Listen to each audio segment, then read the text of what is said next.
Well, hello, Next Evolution. This is your man. Did I say Next Evolution? I did. You know why? Because our podcast name changed recently. I should say, hello out there, Words for Change podcast. I am your man, Lionel. I am so excited to be right here with you today as we tackle this very important topic of conversation. But before that, who am I? Well, number one, I am a chaplain. I'm a pastor.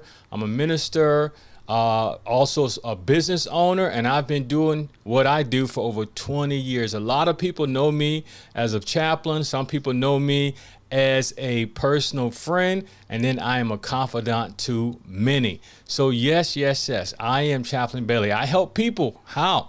Through personal growth, spiritual growth, leading to social change. And I'm so excited that you have decided to tune in on Super Bowl Sunday to this very, very important conversation with myself and my guests. Please feel free to go ahead on and make a comment if you're watching live or on demand. Just go ahead on and make a comment, give me a thumbs up, smash that like button. Let us know that you enjoy this conversation. Even if you have questions about this very important topic today, you can leave the questions in the comment section below, and me or my guests will make sure that we respond to your comments. You can even send me a private message if you have questions as well, okay? So I am excited about this opportunity. I want to invite you to connect with me here on social media. If you were looking for a speaker, workshop, facilitator, any of those different things, I am here to help you. So I want to say thank you so much for joining the show. Now, we'll be right back right after this.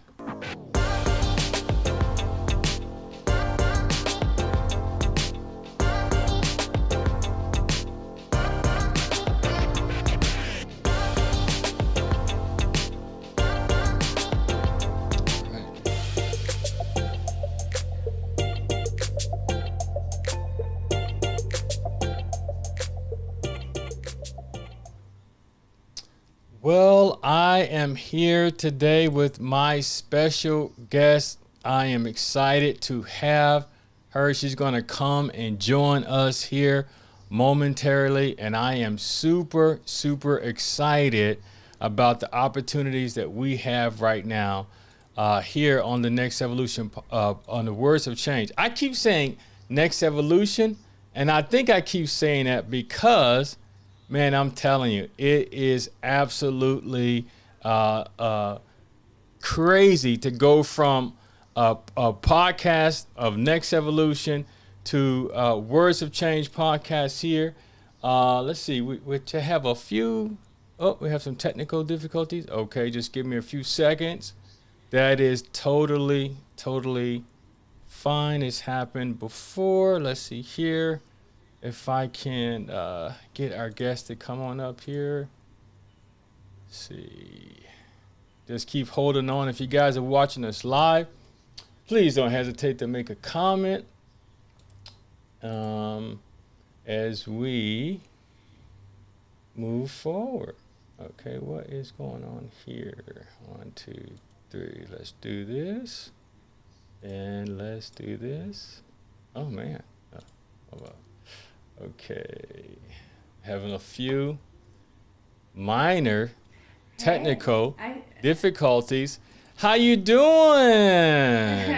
I'm great. Thank you for having me. I think you got me now. Well, yes, I do. Well, here's one thing sure in show business, and I like to say show business, at least as it relates to talk shows or interviews, something's always bound to go left, sometimes not right, but you just have to stay focused and things will work out. So I am excited to have you here on this show today. Naailah, I just kind of do a little intro, and then I want you to maybe tell us a little bit about how you got to what you're doing now. So Naailah she focuses on sexuality for a holistic life balance. Okay, so Nailah's been doing this for many years. She educates people in the area of sexuality and health and relationships, and how it affects their mood, their productivity, and behavior. And so, wow, what a interesting conversation. So let me say this. The reason I wanted you to come on this show is because this is a subject, sexuality is a subject that few people on these kind of platforms talk about. And it could be for various reasons. I think it's important because today, some people can have, everybody has very, very different viewpoints about sexuality, right? Some people have a good understanding. Some people have a very healthy understanding of sexuality, and some people don't. So what I do as a chaplain and a minister and a religious, and I use that word religious. I'm not much more into religion as much as I'm into spirituality, or religious. How about I say this? Religious spirituality. That works. So anyway, I thought that the audience could definitely benefit from a very healthy conversation, and you seem to be an expert in this area. And I want you to maybe just start out and tell everybody who you are. It's like, who are you? Who is this person? And so they can kind of maybe make a connection with you. Absolutely. First of all, thank you so much for having me here. This is my life purpose, and anybody that wants to hear me, I am here. I am talking because I believe it is so important, just like you said. So I call myself a carnal revivalist because I'm not a sexologist and I'm not a coach, and I'm something in between. And what does that actually mean? So I realized a few years ago that we went through a whole complete sexual revolution, if you may, and people have come from different parts of their sexuality, and they've been fighting, and there have been many types of movement. But once you look at the whole idea of a revolution and how the histories of revolutions happen, there is an extreme, and then they go towards a status quo, a middle ground, and balance. And this is what I bring forward to take it to the next chapter of, this is where we need to head now. This is the Renaissance. Okay, what does sexuality actually mean after everybody's calmed down and they're like, okay, I feel safe to express myself, but what is my sexuality? What does that even mean to me? And how does that fit in the paradigm of my sexual health, my mental health, and my physical health? And before I even got started there, I come from a line of very conservative background. And I just want to say that I was married for 17 years in a relationship that was abusive sexually, emotionally, and physically. And I also come from a very religious background. And when I left that relationship, I was like, oh my God, I don't know what my sexuality, I don't know about any of the identity that I had, first of all, but sexuality was one of them. So I went down my little avenue of learning about myself, and one of the things that was important to me was understanding my own sexuality. But I didn't want to go around and have one night stand, and this is not coming from a morality thing. This was just not something that I wanted to do, and I wanted to understand how my sexuality was fitting into the rest of my life. And once I started going down that avenue of educating myself, I was like, oh my God, I need to bring this to more women. And then really quickly, I was like, no, this is something that I need to bring to more people. I needed to bring it to both genders. I need to bring it to men and women, couples and people that are not in relationships, because this has to do with their health. Right. This has to do with their projectability. Yes. Right. So tell us what was it that you discovered was vital information that needed to be shared with everyone on this topic? Absolutely. So first of all, I'm a big proponent of balance. And you said earlier that our sexuality is part of a holistic life balance. And what that means to me is, so once I got out of that relationship and I started identifying the different things in my life that were important to me, I coined the term the human pie chart, and that's what I teach and I bring to people. So one of the activities is for somebody to do a pie chart, a round pie chart, and have 8 sections out of it. And we will say that all of these sections are representative of something that is important to us. So usually they are finances, family, spirituality, love, And your sexuality is part of that, is part of your health, part of your mental health and physical health. So as I started identifying all of these different areas of my life, I realized that I needed to give some strength to my sexuality, because my sexuality is just like the rest of us. It's made out of the Trinity, which is your energetic system, your psychology, emotions, and your physical form. And Lionel, I'm a big proponent of that. I cannot say this enough. We need to give enough equal attention to all three. So what does sexual energy means? What does sexual psychology means? And what is your sexual physical? And all three of them are interrelated and influencing each other.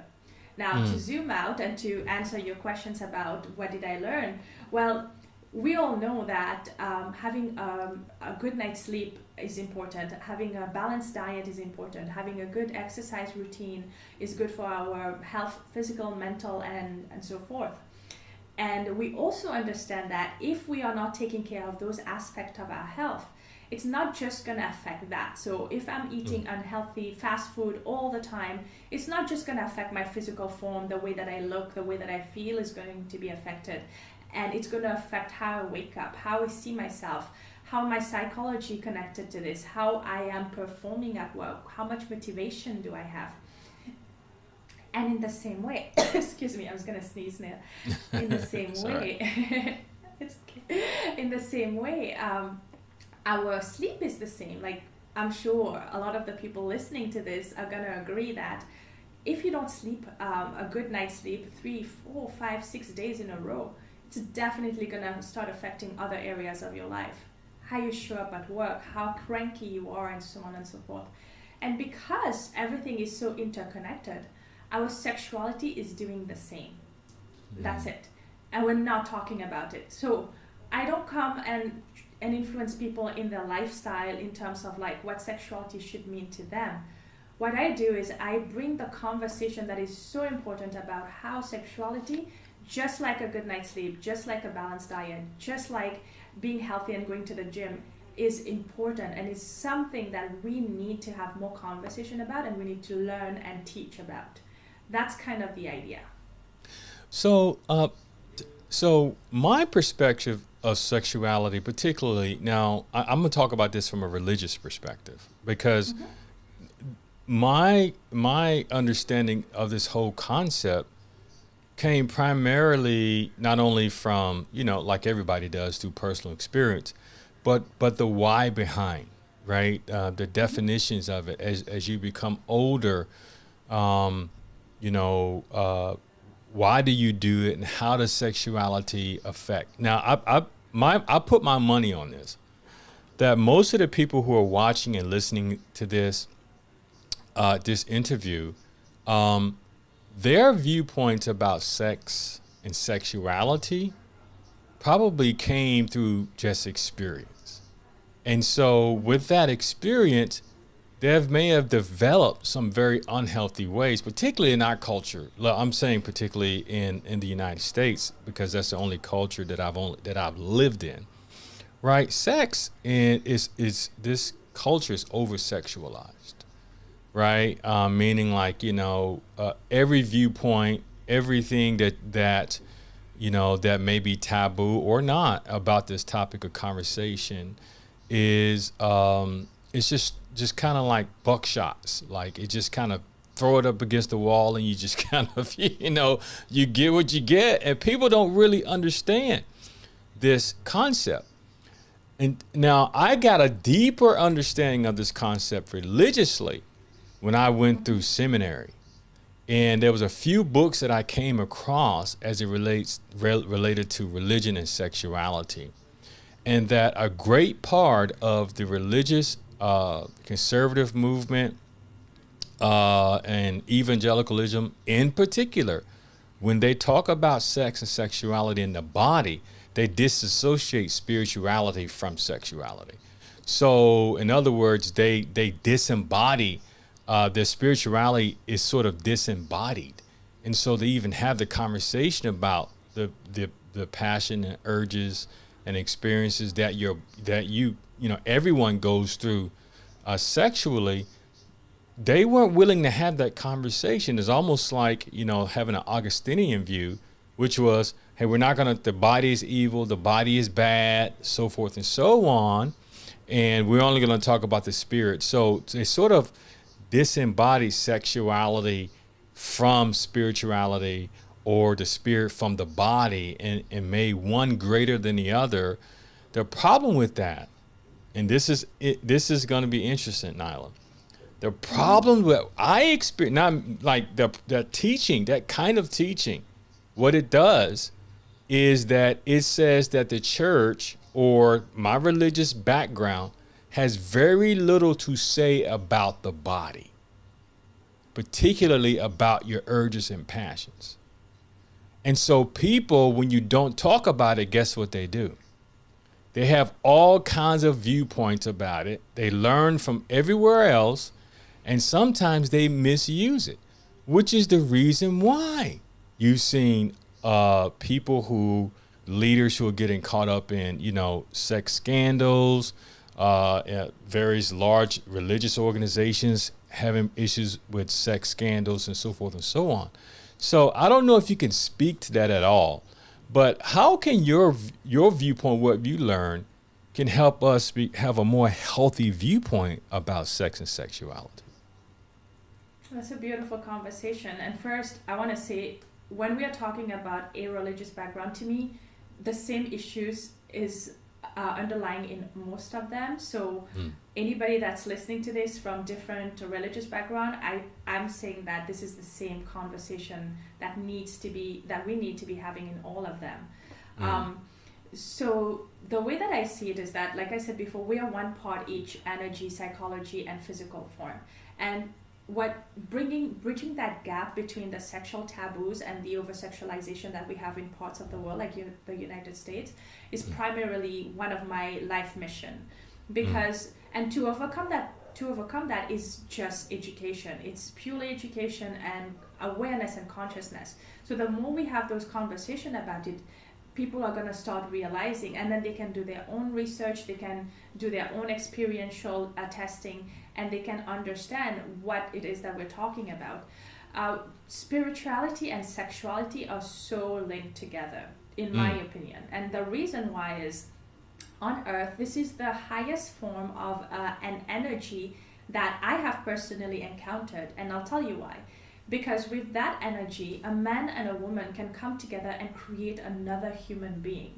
Now, I don't know if there's any other type of energy or tools that we have that can actually create that kind of magic and that kind of miracle. And it holds so much power, it has so much potential, it has so much magic within itself, that if somebody is using it for the wrong tool, for the wrong goal, it's not gonna be great. It's a huge power. So throughout, I guess, history, the power of our own sexuality has been taken away from us, because for various reasons. One is power, and the other one is it contains so much that in the wrong hands, it's not a great tool. It can be a weapon, like you said it before. So to me, the more that we educate, the more that we have that conversation, the better it is. And I really like one thing that you said, that most people that are listening, and that's not just from one faith, but from generally, our sexuality is experiential. Yes, all of us have some kind of, maybe yes, maybe not, depending on where you are in the world, sexual education, very basic, very fear-driven, that has been taught to us. I never had it personally growing up. However, that's not what the kind of education that I'm talking about. It's really empowering. Now, for example, I don't go around talking about the morality about sex. I don't go and say that one should not have sex randomly with people. Rather, I explain to people what that means to have sex with somebody that you barely know, and how does that influence and affect your physical body. And then that person now has the information to make the decision based on what they value. And I say that every action has a consequence. So the more you're able to value and calculate the consequence of your actions, the more you can make an informed decision based on what you believe in. So that approach is what I I am really big on. I am a mom. I have a 12-year-old daughter, so she's stepping into her teenage years. She just started her menstruation last year. What does that mean to her? She goes to a school where there are different children from different countries, different backgrounds, religious backgrounds, understanding and cultures. And I believe that the more that we empower our next generation and even our adults with the right information, they can then decide to make the best decision based on their lifestyle and what they want to bring into their life. Right. That's my approach to it. Okay. So talk about the three pillars of human sexuality. I think you mentioned it a moment ago, but what I'm interested in is people having a different understanding of this topic of possibly because they've never talked about it before. Now, so if I give you an example, you gave one great example, like having a daughter who's actually going through this her menstrual cycle, and it's new, and definitely I've had those circumstances before with my own kids, right? So we get that. But talk about someone who maybe have experienced maybe abuse, right? And from that, sexual abuse, and then from that, they have all kinds of viewpoints about sexuality, and some of them are not very, very healthy. Okay, can you speak to that at all? I'm thinking about people who are Absolutely. listening and watching who've had that experience. Yes. Yes, definitely. And I love this question because I come from a background of sexual abuse personally. I also have, while I was still in that space, I was a trained crisis counselor. So I was one of those people that you could call and I could de-escalate somebody that's going through crisis. But I really left that abusive relationship a few years ago. So I really stepped more into my power and understanding that and healing parts of myself that had been having this abuse fairly recently.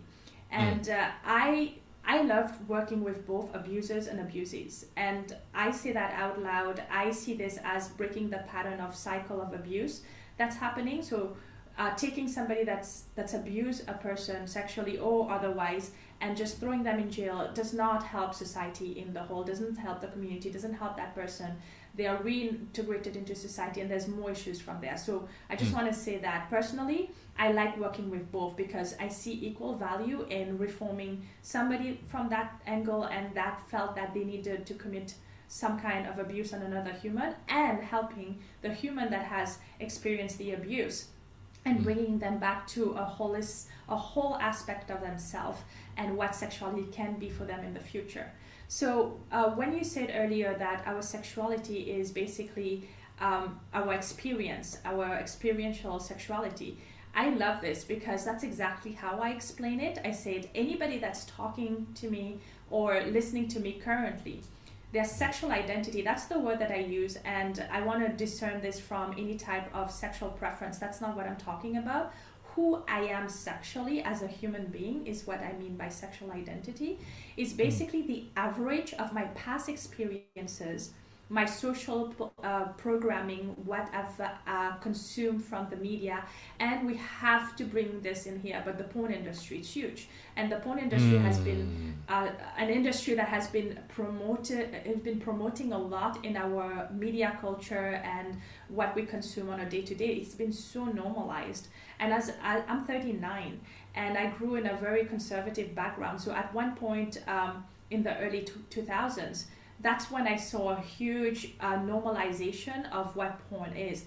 And we can go down talking about that, but a lot of people already know that porn has a lot of negative effects on the brain and the dopamine level.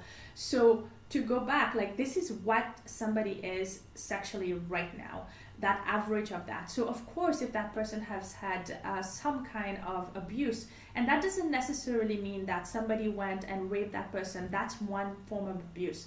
There's so many different types of abuse, and there are a lot of them that were done by people that were not even trying to abuse another. It was just, our brain is really interesting that way. The way that abuse and trauma is formed is based on how we are feeling and what kind of emotion we are experiencing in that moment, consciously, subconsciously, and unconsciously. So how a lot of people might have said, I've never experienced abuse, sexual abuse.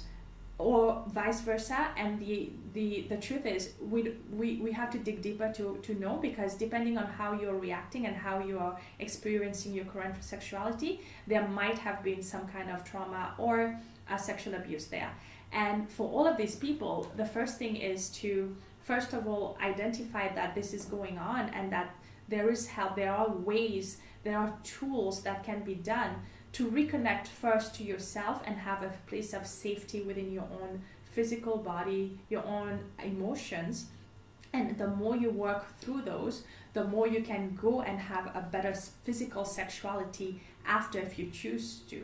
And I want to bring in the example of somebody that I worked with closely. And without giving too much detail, it was a female. She was in her mid-40s. She was a doctor. So she went to school. She was actually working as a doctor. And because she was abused when she was around 9 years old by an uncle, and she never said anything to anybody because she was so ashamed. She didn't know how to deal with it. She wasn't sure. So she carried that burden on for the rest of her childhood and her adult life. And she was never able to be to get into a relationship, a marriage relationship, or any type of relationship with anyone, because she had so much baggage on that she didn't know how to deal with. Now, when I work with somebody like that, the first steps are basically making sure that this person is feeling safe, reconnecting them with their emotions, allowing them to process the trauma. So there's so much work first that person can do before they even get to the stage of reconnecting to their physical body, understanding pleasure, understanding if it's okay to allow somebody else to touch them. And the main part is reconnecting them to their body and giving them that sense of safety first. It's doable, and I've worked with a lot of people, and I absolutely love that work. So on a societal benefit that this does, like, yes, we are working with people and getting them back on their feet, but our sexuality is connected to our self-worth, our emotional intelligence, and our mood, our hormones. So when somebody is working on that aspect of themselves, we have to understand, we have to realize that they're not just working on their sexuality, they are working on their self-worth. They are working on being able to say yes and no and express themselves better. Right. Well, hey, great conversation. Hey, we had a few people to come through. So hello, JP High Tech. Thank you for coming through. JP is the man, global brand ambassador. So Naailah, you asked me earlier about all of this stuff. Well, JP is the man. So if you're interested, connect with him in the comments. And to all of our other guests, those who are coming through, thank you so much for making a comment. Please continue to make comments down. If you have any questions for Naailah, please feel free to put a comment down or ask a question, and we'll definitely reach back. Now, Naailah, you were, wow, you stepped off into a very, very, very traumatic topic here because of sexual trauma, right? People who have experienced sexual trauma, and which is, something that, you've experienced in your own life, just like, millions of other people, unfortunately. What are some of the common circumstances that you see people get into, and how do you help them to get through that? Like, give us an example of like maybe an example of a situation, or, I give you, okay, I'm just going to say this. Well, let's talk about the porn industry for a minute. Okay. Sure. Now, I don't know anything about the industry, but I will say this. If somebody's wrapped up into that, right, they're into that, what is that really telling them? Are there any messages that the person can learn from their subconscious mind, why they have a need for these kind of things, and how the conscious mind is wanting or seeking this? Not only, I'm assuming, because of some kind of dopamine hit, but from your area of expertise, what are some of the issues with this topic of people getting involved? And then how can we begin, how can people begin to sort of work themselves away from that, outside of seeing a counselor? But what would you suggest people do? Yes, the porn industry is an industry. Its main goal is money. It's not about sex. Mm. It's about sexuality. It's not about morality. It's an industry.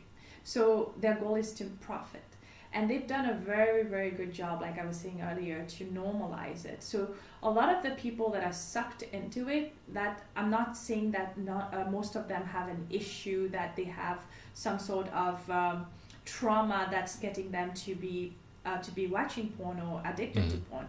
We are made out of psychology, and we are walking, talking pharmacy. We are made out of chemicals. We have various hormones and chemicals that are balancing us out and that are making us react and act the way that we do. So, of Mm. course, like you said, yes, there's the dopamine hit, and that creates a little bit of an addiction, of a something to look forward to. So a lot of people are doing it because that's what they're used to, and that's all they know, and it's a quick fix. It's something. I know a lot of females, they can't really sleep at night, so they go and they watch some porn, and it's not one gender that's worse than the other. It's the same, Mm. and they get a quick hit of dopamine. They get some oxytocin, and there we go. They're falling asleep, but that's not the reality of what sexuality is. They are disconnecting themselves with their body. They are disconnecting themselves with their emotions. They are disconnecting themselves with their energy, and they are Mm. not allowing for the best possible sex that they could actually have.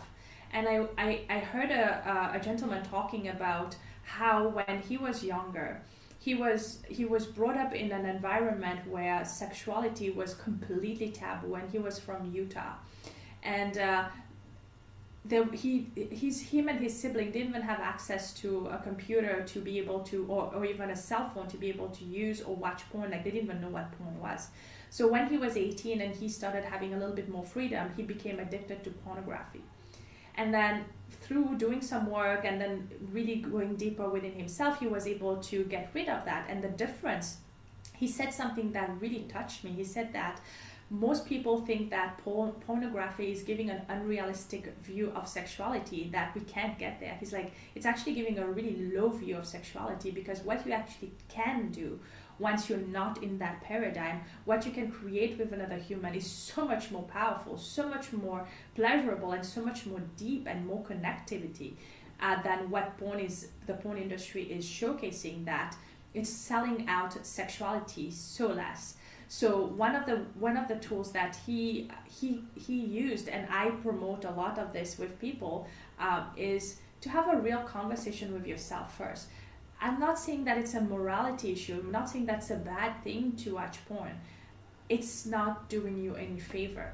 So first of all, identify that you can get so much better. It's like I come to you and I'm like, I'm gonna give you $1 million, and you say, no, I'm good with my dollar. I'm getting $1 here, so stay here. I'm like, but you're getting $1. I'm gonna show you how you can get $1 million. Like, Right. there's no catch. You know what I mean? It's first, it's identifying that it's not doing you a favor, and then reconnecting yourself with you, having a connection with your body, what sexuality means to you, how can you recreate a connection with you. For female, it's reconnecting with their vagina and their sexual organs, because the way that trauma and emotions are holding on in our body, there's a lot of negative emotions that are held in our gynecological system for females. So it's understanding how to release that, and what are the somatic exercise, what are the breathing techniques that you can incorporate in your life to get there. And the same thing goes for men. And another thing that a lot of men, I'm not sure that any of your listeners have heard about this or have experienced this, but an orgasm and an ejaculate are two different things. And because from a young age we don't teach this physiological concept to young boys, they tend to put one on top of the other, and they believe that an ejaculate and an orgasm means the same thing. But once they go back and they start understanding how their body reacts and how they can control it and how they can move the energy, there's so much more that they can do. And through understanding and working on those tools, they can start developing a much deeper relationship with themselves first, with their own sexuality, and then they can share it with their partner from then on. Very good. Wow, what a great conversation and absolutely expert explanation of this very, very important topic. As we begin to wrap up, time goes fast, doesn't it? Yeah, this Man, conversation, I can talk about this forever, so it's all good. I know. Well, it's important. It is an important conversation because people need to understand how to have a more healthy lifestyle as it relates to sexuality, understanding the traumas in the past that may affect their viewpoints about sexuality. Knowing how to talk to their children about these things is extremely important, right? Because they're gonna learn things from TikTok and, and the social media, and they're gonna pick up on stuff there, right? It's much better for them to have a healthy viewpoint.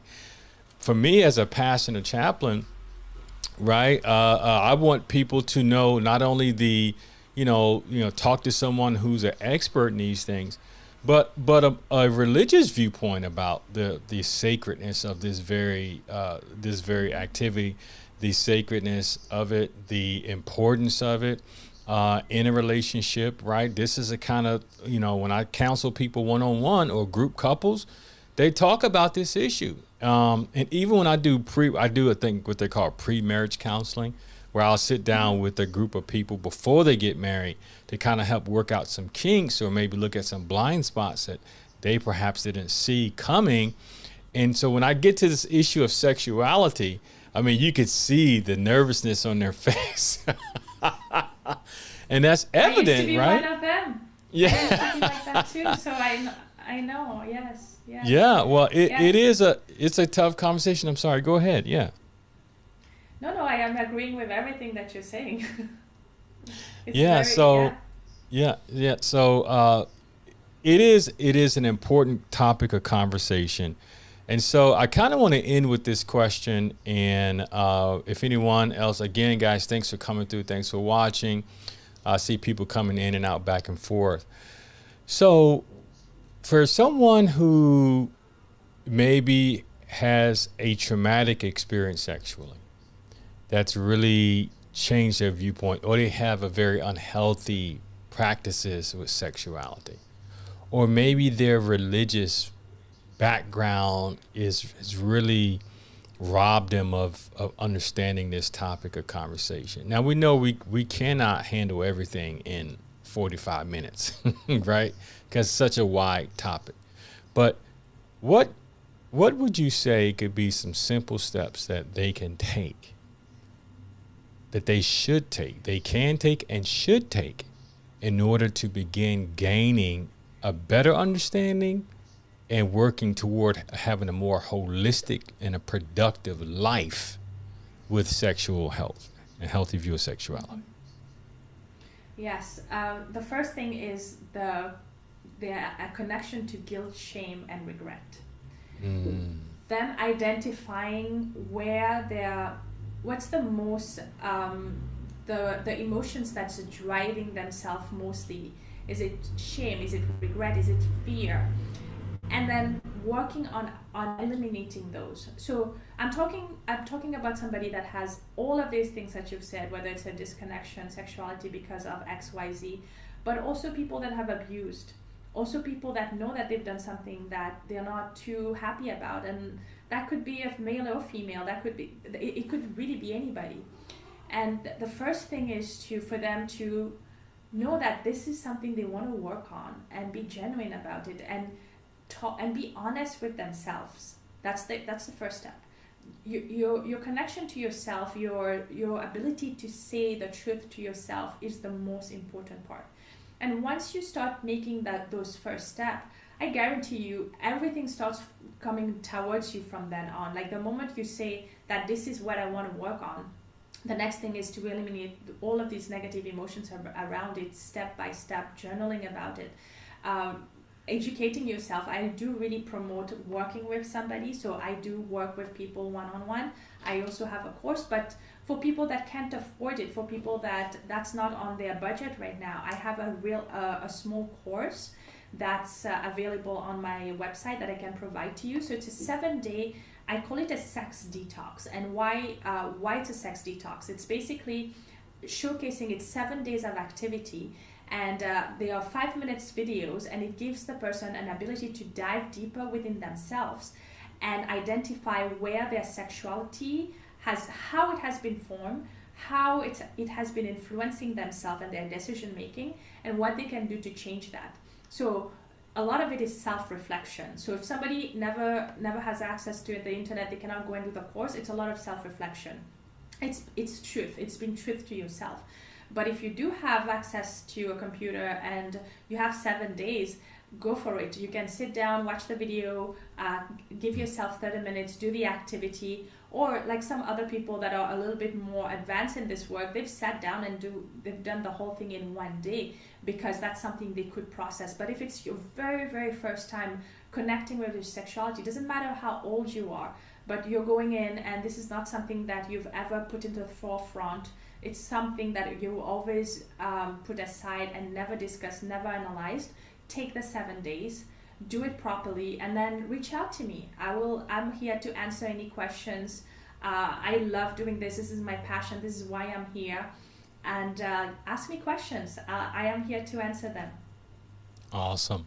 Well, Naailah, thank you so much for coming through. You just hold on there for a second, don't go anywhere. Guys, once again, if you want to connect with Naailah, she has given you an opportunity.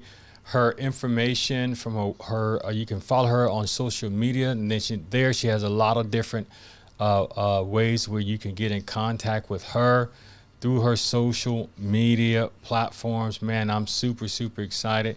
Naailah, I'm happy that you decided to have this conversation with me. I think we should continue these conversations in very, very healthy ways. So I'm down. I think they're very important too. Thank you for your time. And thank you so much for having me. Absolutely. And thank you so much for being a part of the Words for Change podcast. So just hold on there for a second. Wow, what wonderful information we have learned, right? What great information we've learned from Naailah about how sexuality, have a healthy viewpoint, can help create a more holistic and healthy lifestyle. Man, so I just want to say once again, sort of to piggyback on what Naailah shared with us.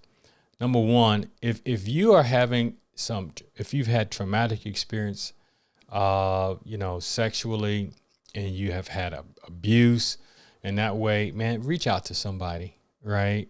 It's not my area of expertise. So, we provided a resource here for you through Naailah. If you want to reach out to her, if you're listening to this on Apple or any of your podcast platforms, all of her links will be down in the show description. Also on YouTube, those of you who are watching on YouTube, the information to connect with Naailah will be down in the show notes as well. And so I just want to thank everyone for taking the opportunity to come by and say hello to us, give us a thumbs up. And I want to encourage you to continue to watch us. We'll be back here again next week, either myself or a special guest. And so I am super excited that you have decided to spend your Sunday pre-Super Bowls. We try to get you guys out before the Super Bowl, pre-Super Bowl, so that you can learn something very important that can help you in your personal growth experience. So once again, thank you guys for listening. And we look forward to seeing you next week.